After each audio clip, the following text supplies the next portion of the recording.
Hey guys, how you doing? It's Henry at Mowers and Blowers. This is part 4 of my Craftsman 928 snowblower. It's got a 9 horsepower Tecumseh engine, and as you know, I got this for free. The auger didn't work. It didn't spin. The impeller did, but the auger didn't. As you also know, I took it all apart, and I found out that the gearbox had a busted flange bushing. Pretty bad. I ordered a new one on eBay. I was very pleased that they actually had it on eBay separately, and I didn't have to buy an entire assembly. It was only $8. Can you believe it? I think it might come today. If not, it'll come tomorrow. I cleaned up the auger chute assembly here and painted up some of the rust spots. Also lubed and cleaned up the auger things, whatever they call those. I also shined it up, cleaned it up,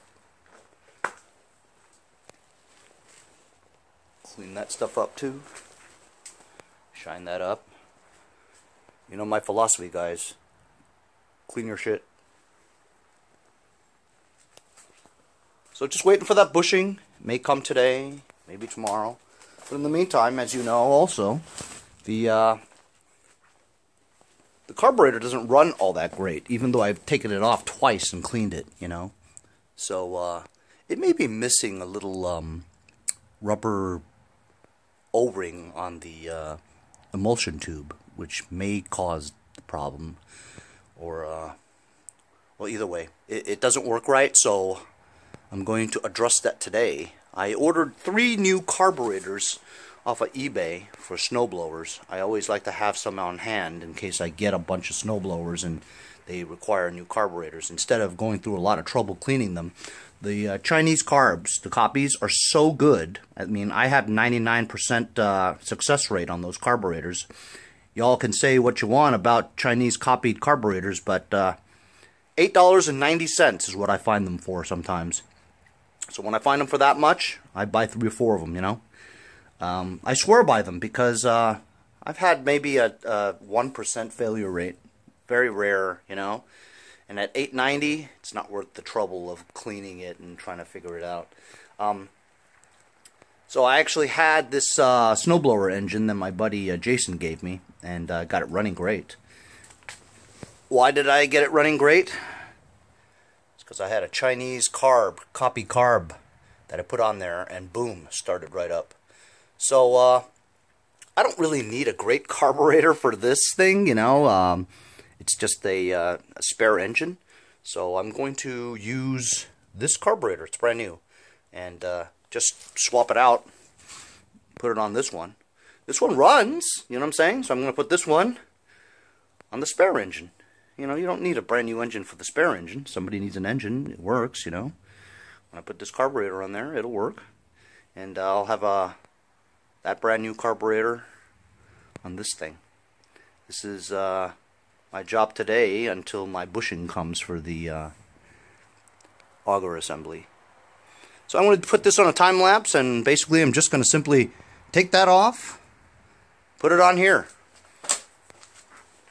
With this, of course, it comes with the assembly that has the knob on there and you know, that bracket. I need to remove that bracket and that bracket off the carb.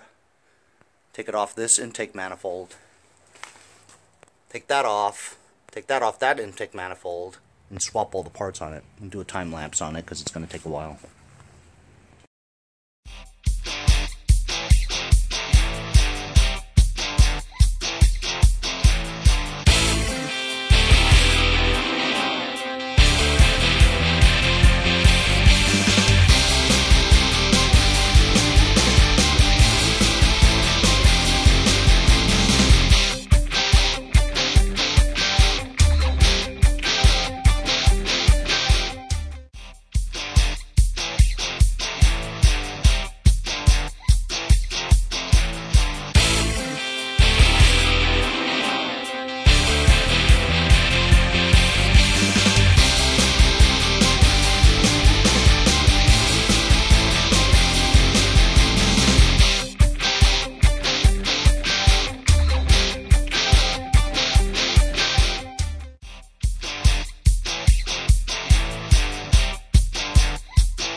perfectly good engine.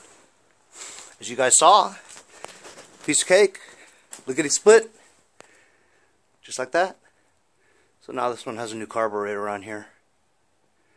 I'm not going to start it because it's off the tracks and all that stuff. I don't want something to tip over and accidentally screw up the whole thing, you know what I mean? So I'm going to wait until that bushing arrives, and we'll put this whole thing together again. It only took me about 10 or 15 minutes, you know. I had a little bit of trouble with one of those bolts. It was seized on there, so I had trouble getting it off, but it wasn't too bad. By the way, that Benny Hill theme, I don't know how any of you guys are old enough to know who Benny Hill was, but that was that old Benny Hill theme. Thought it was pretty funny and amusing. Anyway, see you later. Thanks for watching, everybody. Follow me on Instagram at